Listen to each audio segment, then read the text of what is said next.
The silverware clinked against my plate as I stared at my sister Naomi's face, watching her lips form the words that sliced through me like a blade. "You never contribute anything to this family," she announced to the dinner table, her voice carrying the authority of someone who believed they knew everything. My parents nodded in agreement, Dad's eyes never quite meeting mine. Mom's smile tight at the corners. The chandelier light suddenly felt harsh against my skin. The room seemed to shrink, the walls closing in as laughter erupted around me. I felt my heartbeat in my fingertips, pressing hard against the tablecloth as I forced a smile, the kind that hides years of sacrifice behind teeth clenched too tight. "My name is Olivia, I'm 32, and I've been the family's secret financial savior. This is the story of how I stopped funding their illusions and started valuing my own reality. For months I'd wondered when I'd reach my breaking point. When the weight of their judgment would finally outweigh my need to keep their secret. Tonight, with marble countertops gleaming under recessed lighting and heated floors warming their perfect home, I found my answer. I set down my fork deliberately, the sound it made against fine china punctuating the moment like a period at the end of a sentence. 3 years of monthly $8,000 transfers from my account to theirs. 3 years of hearing how I needed to get my life together while I kept them from drowning in debt. 3 years of being the forgotten daughter whose contributions were measured in silence rather than applause. "Perfect," I said, my voice startling even myself with its clarity. "Then the payments stop today." Dad choked on his drink, a splash of red wine staining the pristine tablecloth. Mom's carefully applied makeup couldn't hide how quickly the color drained from her face. They wanted truth? They just got an invoice. The roast chicken sat in the center of the table, golden and perfect, like everything in my mother's carefully curated world. She believed appearances could mask reality. For years she'd been right. Naomi continued her speech, gesturing to the recent renovations, marble countertops, heated floors, all bought on credit and pride. Her husband Ben smiled, an extra in a play about family success. Mom beamed with practiced precision. Dad sipped his wine, his eyes darting nervously to mine then away again, pretending he didn't hear the tension crackling in the air. I cut my food into smaller pieces.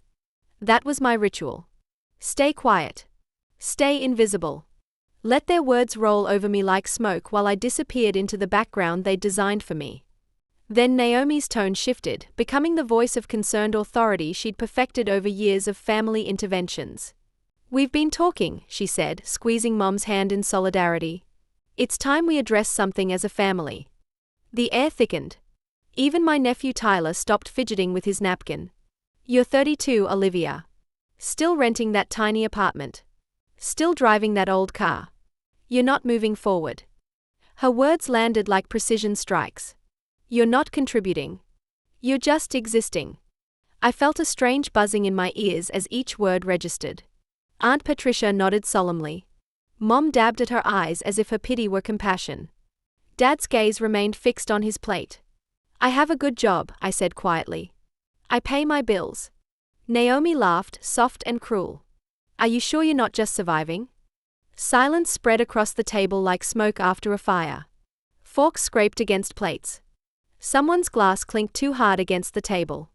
Mom finally looked at me, her eyes full of apologies she'd never actually voice. Dad shifted in his chair, his guilt too heavy to mask with small talk. I swallowed the heat rising in my throat. Let them think they'd broken me. Because sometimes surrender isn't defeat, it's strategy.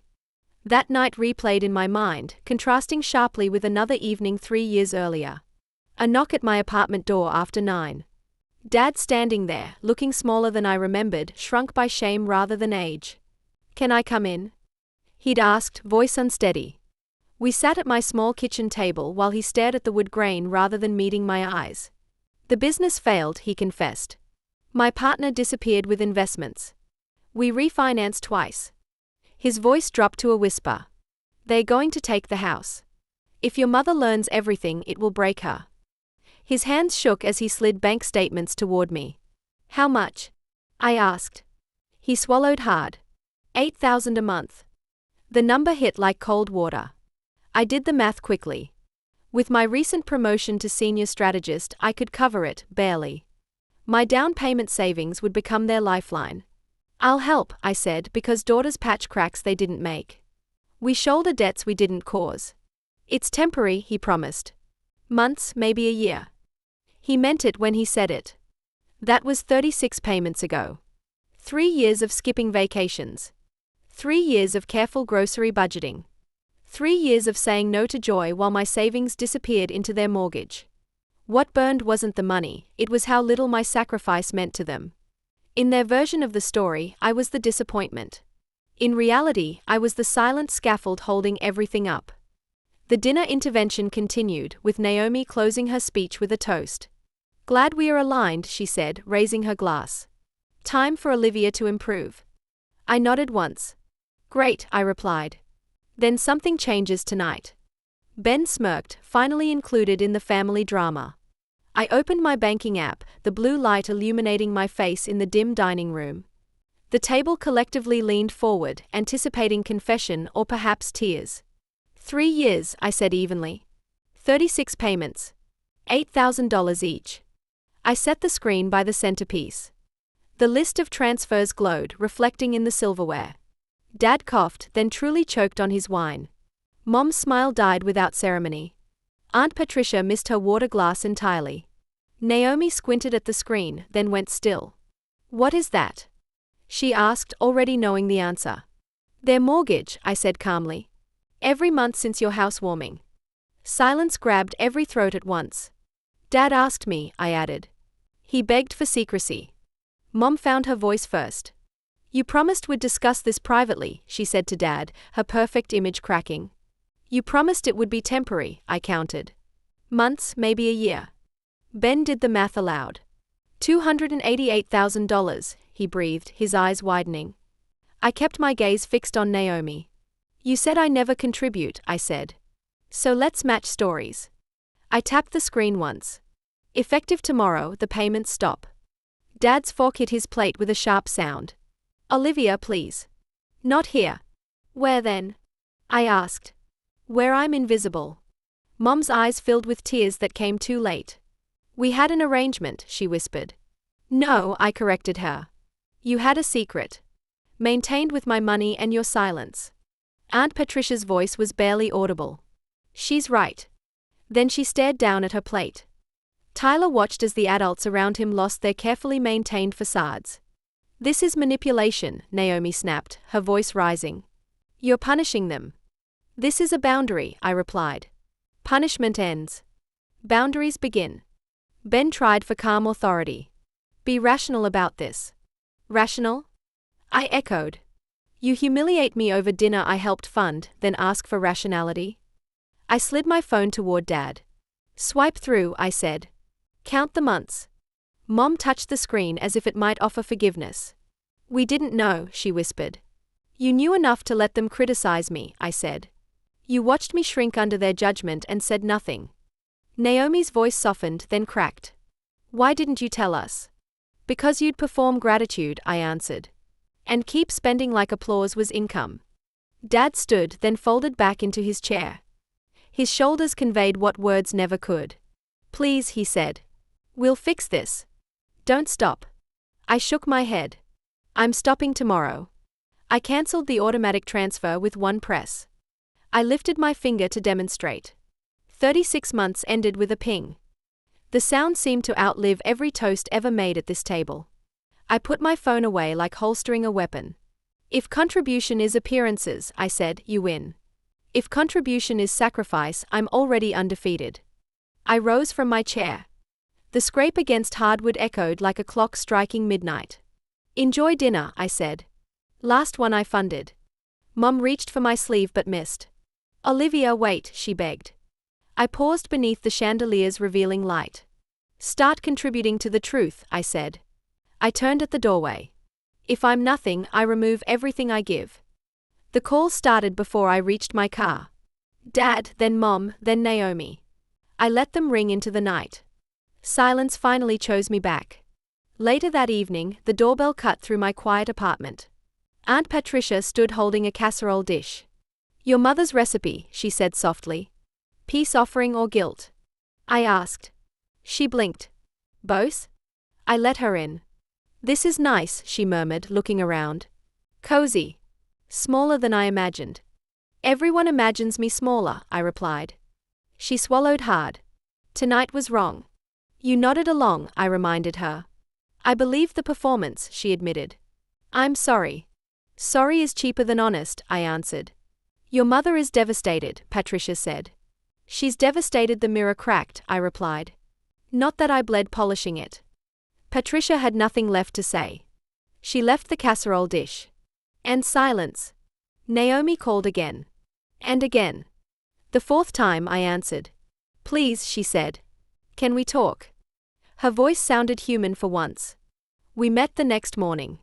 A coffee shop with fogged windows. No audience, just us and steam rising from our mugs. Naomi looked smaller without an audience. Mascara smudged beneath tired eyes. I was cruel, she began. I was performing. I'm sorry. I stirred my coffee. Why now? Ben did the math, she said. Dad told me everything. I saw your transfers reflected in the silverware. She exhaled deeply. I was jealous. Of what? I asked. Freedom, she answered too quickly. You didn't carry a mortgage or a staged life or expectations. I carried theirs, I corrected. You mocked what you couldn't see. She nodded. We can help now. Ben and I can cover half and you the other half. No, I said firmly. That chapter ended. Her shoulders took the hit. They'll lose the house, she whispered. Maybe they should, I answered calmly. Downsize. Unlearn. Pay with reality. You don't mean that. I do, I said. They spent my compassion like credit, called it concern, then applauded themselves. She studied me like seeing a stranger. What do you want then? Respect, I said. Not performance. Honesty, even when it's ugly. Tears gathered in her eyes. She didn't blink them away. I made you small, she admitted. I needed to feel big. That's done now, I said. The next day at work, the world stayed simple. Deadlines, presentations, deliverables that actually delivered. My colleague Jason asked if I felt different. Yes, I said. Finally. That evening, Dad called from a neighbor's phone number. We were scared, he said. Scared, ashamed, and foolish. I know, I replied. All accurate. We are trying counseling, he offered. Start with honesty, I advised. No more secrets. No more scapegoats. He agreed like someone learning a new language. I opened my banking app again. No automatic transfers, no vanishing funds, just a balance that represented me. Naomi texted later, I drew one clean line. We'll cover what we can and apologize where we must. I let myself believe an inch, then guarded the mile. They wanted me smaller. I'm taking my space and keeping it. Months passed quietly, like the world had finally exhaled. No more family interventions.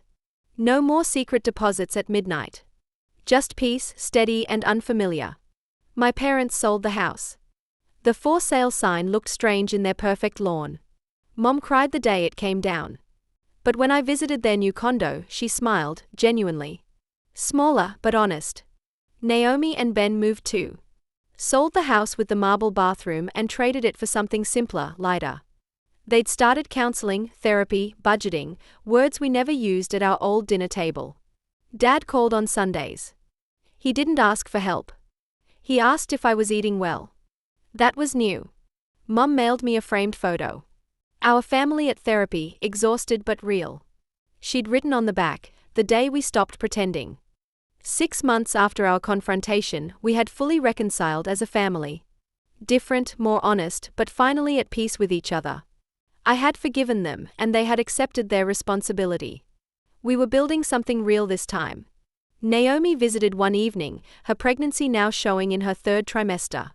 She came with hands full of baby clothes. I want my child to know you, she said. The real you, not the version I created. I smiled. That's the only one left. I kept my small apartment another year. Then I bought my own place. 2 bedrooms, sunlight through big windows, a mortgage that felt earned, not owed. I adopted a dog, named him Valor, because courage had saved me. Some nights I still think of that dinner. The applause. The silence that followed. The moment I said the payments would stop. It used to feel like rebellion. Now it feels like beginning. Contribution isn't measured in applause. It's measured in boundaries, in honesty, and in knowing when to stop giving. If you've ever been told you're not enough, remember, peace begins when you stop apologizing for your worth. Have you ever faced something like this? Tell me in the comments.